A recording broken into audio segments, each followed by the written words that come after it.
ravie de vous retrouver pour la petite vidéo du jeudi. Alors aujourd'hui, je vais vous parler d'un sujet important en Feng Shui de l'habitat, le Feng Shui de l'habitat, harmoniser son lieu de vie.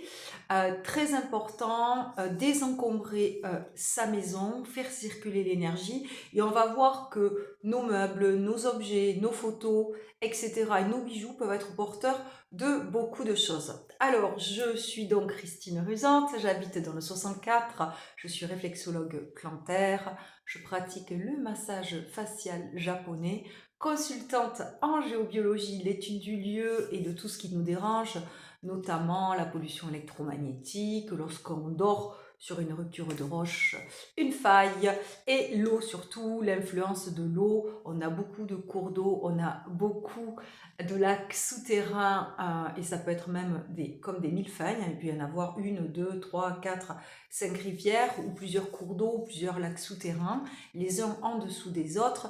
Et pourquoi c'est embêtant? Parce que l'eau de notre corps, enfin l'eau même du sous-sol, entre en résonance avec l'eau de notre corps.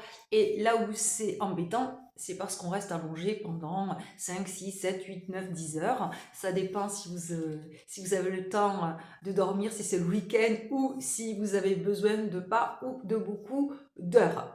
Donc le Feng Shui de l'humain, c'est de l'accompagnement. On travaille sur les peurs.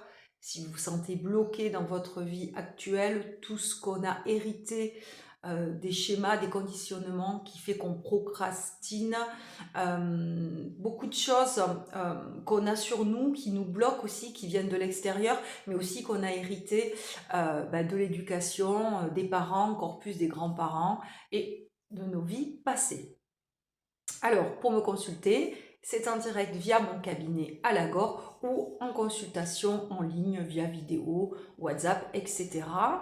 Et je serai ravie de pouvoir vous accompagner. Alors, revenons au sujet du jour. Il est important de désencombrer son lieu de vie, car c'est vrai que on a plus on habite en fait dans un lieu, plus, et même si on reste pas des tonnes, on se rend compte qu'on entasse. Alors on entasse pas, on entache, on entasse des choses vides, des choses qu'on a cassées, qui servent plus. Et puis surtout, on a tendance des fois à trop mettre de choses, trop de meubles, donc c'est pas tout à fait bon pour que l'énergie circule. Et puis actuellement, la grande tendance, et depuis un certain temps, c'est d'aller